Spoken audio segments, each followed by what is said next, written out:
गोष्ट अरुणिमाची.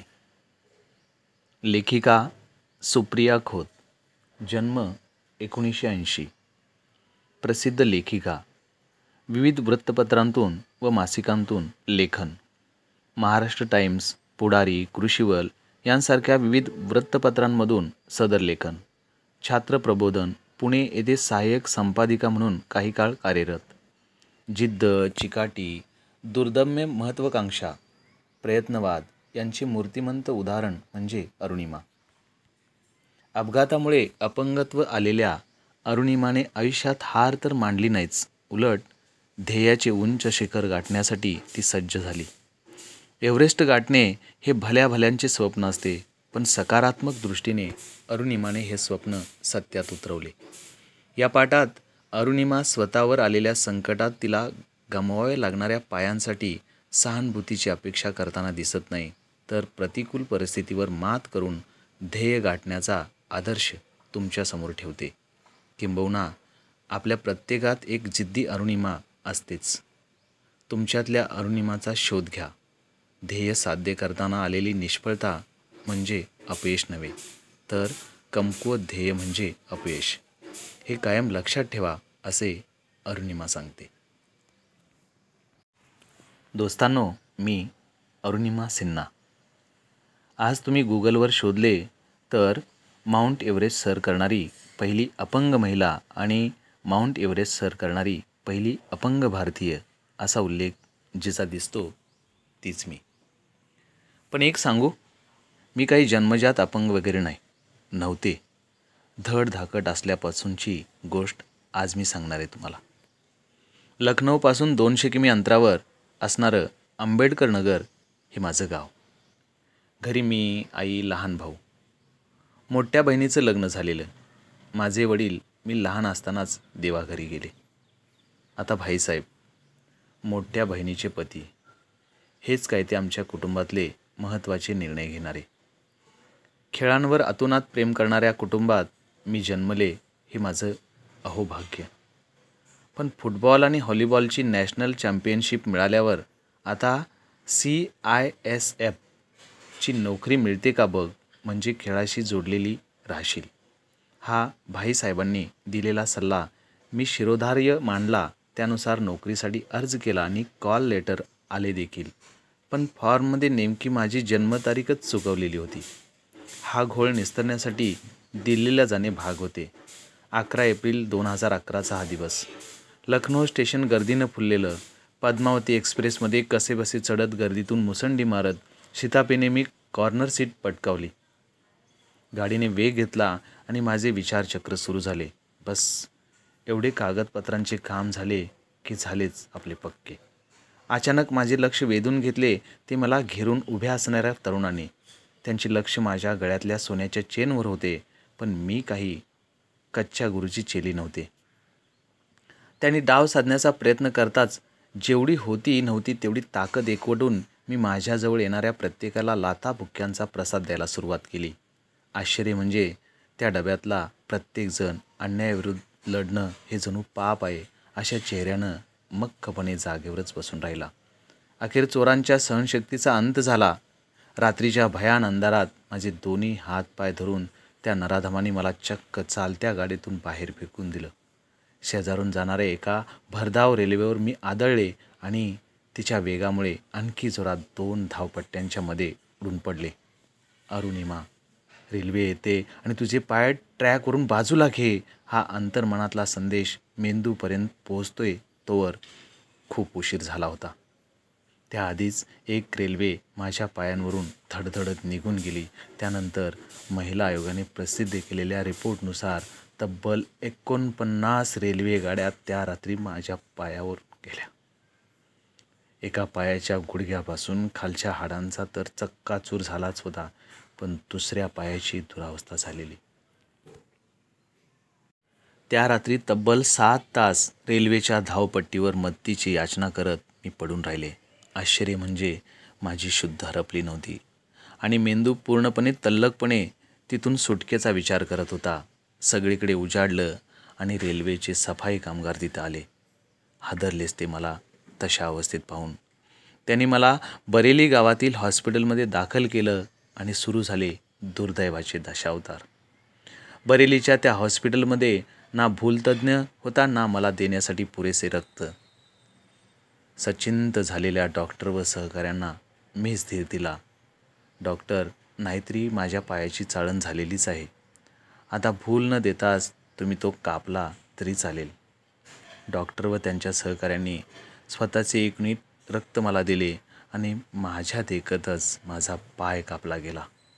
इकडे मी जीवन मरणाच्या सीमारेषेवर होते, पण हॉस्पिटल बाहेरच्या जगात एक वेगळेच नाट्य घडत होते. फुटबॉल आणि व्हॉलीबॉल चॅम्पियन युवती 7 तास जखमी अवस्थेत उपचाराविना पडून राहिली, ही बातमी प्रसारमाध्यमांनी उचलून धरलेली. तत्कालीन क्रीडामंत्र्यांनी मला दिल्लीच्या एम्समध्ये हलवले. राष्ट्रीय खेळाडू असल्याने अत्युच्च दर्जाच्या सुविधा मला मिळाल्या. पण शल्य एकच होतं की प्रसारमाध्यमांमध्ये वाटेल त्या पावड्या उठत होत्या. अरुणिमाकडे प्रवासाचं तिकीट नव्हतं म्हणून तिने रेल्वेतून खाली उडी मारली. इथपासून ते अरुणिमाने आत्महत्येचा प्रयत्न केला इथपर्यंत काहीही छापून येत होतं. तब्बल 4 महिने एम्समध्ये राहिल्यानंतर शारीरिक जखमांवर मलमपट्टी झाली होती, पण या मानसिक जखमांचे घाव अंतरंग घायाळ करणारे होते. मी आणि माझं ढालीप्रमाणे रक्षण करणारं कुटुंब आम्ही सत्य परिस्थिती ओरडून सांगत होतो, पण ती ऐकण्यासाठी ना कुणाला वेळ होता ना रस. त्याच दिवशी हॉस्पिटलमध्ये पडल्या पडल्या मी निर्धार केला, जे आज बोलत आहेत, माझ्याकडे बोट दाखवत आहेत, त्यांना बोलू दे, पण एक दिवस नक्की माझा असेल जेव्हा ही अरुणिमा एव्हरेस्ट सर करेल. विश्वास ठेवा, कोणाच्याही प्रभावाखाली वा भावनेच्या आहारी जाऊन मी हा निर्णय घेतलेला नव्हता. एका फटक्यात माझं शरीर अपंग झालं होतं, पण माझं मन थोडंच अपंग होतं. गगन भरारी घ्यायचं वेळ रक्तातच असावं लागतं. जेव्हा आपण आपल्या मनाने एखादी गोष्ट ठरवतो तेव्हा आपलं संपूर्ण शरीर आपल्याला साथ देतं. एक सांगू, आपला सर्वात मोठा मोटिवेटर कोण असतो? तो दुसरा तिसरा कोणी नसून आपण स्वतःच असतो. आता उठता बसता खाता पिता केवळ मी एव्हरेस्टचाच विचार करू लागले होते. माझ्या एव्हरेस्ट सर करण्याच्या निर्धाराचा जेव्हा मी उच्चार केला तेव्हा अगदी टोकाच्या प्रतिक्रिया ऐकायला मिळाल्या. शरीराला जखमा झाल्यामुळे बहुधा अरुणिमाच्या डोक्यावरही परिणाम झालेला दिसतोय. अर्थातच लोकांनी माझं बोलणं हसण्यावर नेलं, पण माझं कुटुंब आणि भाईसाहेब माझ्याबरोबर खंबीरपणे उभे राहिले. एक अवघड पण मला शक्य आहे असा वाटणारा प्रवास आता सुरू होणार होता. पहिला टप्पा होता गिर्यारोहण प्रशिक्षणाचा. एम्समधून डिस्चार्ज मिळाला. साधारणपणे एखादा पाय, हात कापावा लागलेले पेशंट्स दिवसेंदिवस अगदी महिनोन उठत नाहीत. मी 2च दिवसांत उभी राहिले. एका पायात घोट्याची हाडे तुटल्याने रॉड घातलेला, ज्याच्या हाडांची जुळणी अजून पुरी व्हायची होती. दुसरा पाय म्हणजे मांडीपासून खाली कृत्रिम पाय बसवलेला. असा माझा अवतार आणि जोडीला भाईसाहेब. आम्ही पोचलो ते थेट बछेंद्री पाल यांच्याकडे. बछेंद्रीजी म्हणजे एव्हरेस्ट सर करणारी पहिली महिला. त्याच एकमेव अशा होत्या की ज्यांनी माझ्या ध्येयाचा आदर केला, मला प्रोत्साहन दिलं. त्या म्हणाल्या, अरुणिमा, तू अशा परिस्थितीत इतका मोठा निर्णय घेतलास.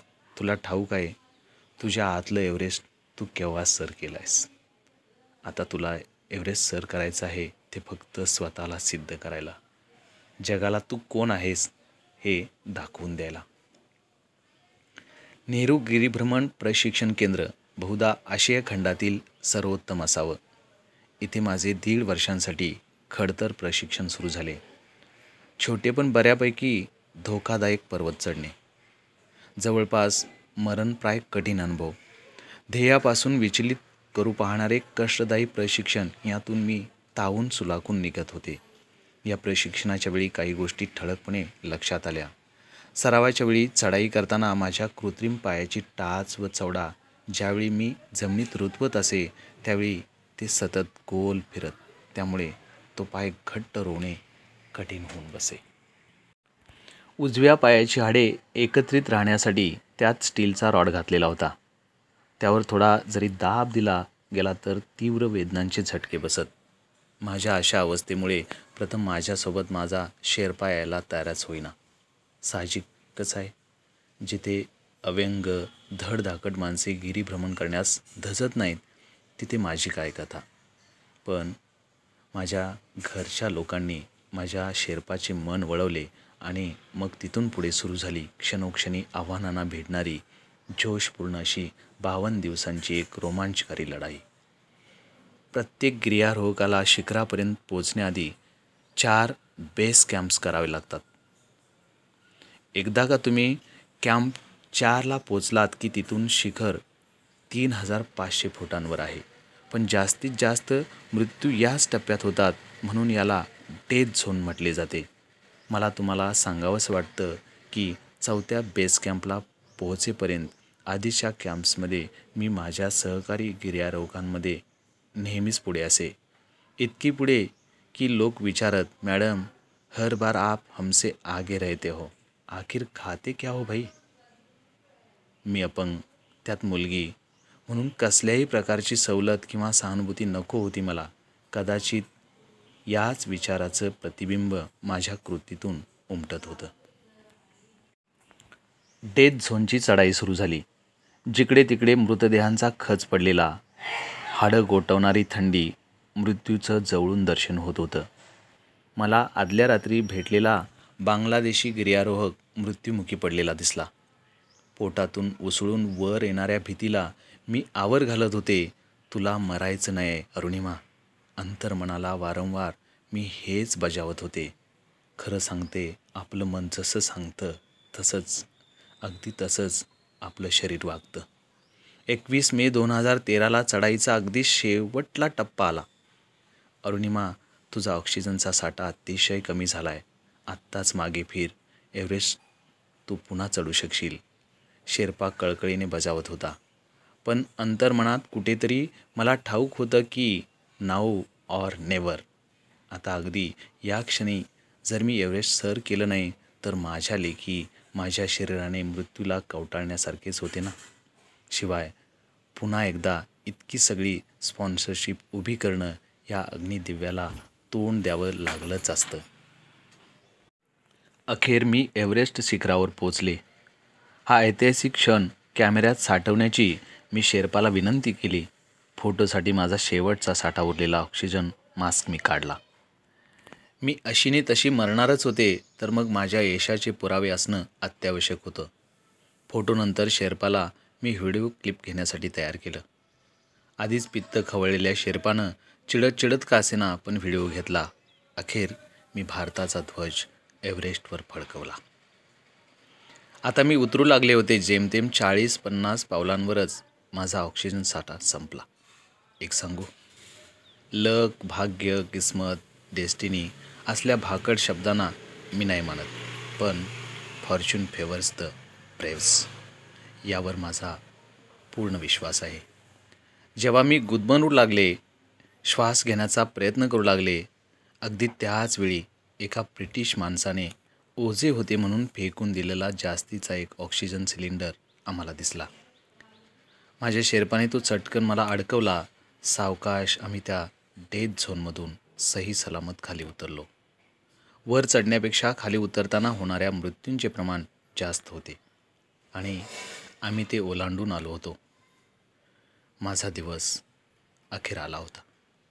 गिर्यारोहकांच्या चढाईच्या टप्प्यातले एक महत्त्वाचे शिखर एव्हरेस्ट मी सर केले होते. गिर्यारोहणाने मला खूप महत्त्वाचे काही धडे दिले. माझ्यात आत्मविश्वास जागवला. नेतृत्व, गटबांधणी यांचे धडे तर मिळालेच, पण एक पोलादी कणखरपणा माझ्यात निर्माण केला. मित्रांनो, आपण आयुष्यात काय मिळवतो हे महत्त्वाचं नाही, तर ही कमाई आपल्याला अधिक चांगली व्यक्ती कशी बनवते हे महत्त्वाचं वाटतं मला. आपण इतरांशी कसे वागतो यावरून आपण एक उत्तम व्यक्ती आहोत की नाहीत हे ठरतं. तुम्हा कुमार वयोगटांतल्या मुलामुलींना एक सांगावंसं वाटतं की आपलं ध्येय साध्य करताना प्रयत्न निष्फळ ठरणे म्हणजे अपयश नसतं, तर जेव्हा ध्येयच कमकुवत असतं तेव्हा त्याला अपयश म्हटलं जातं. छात्र प्रबोधन, मार्च 2016.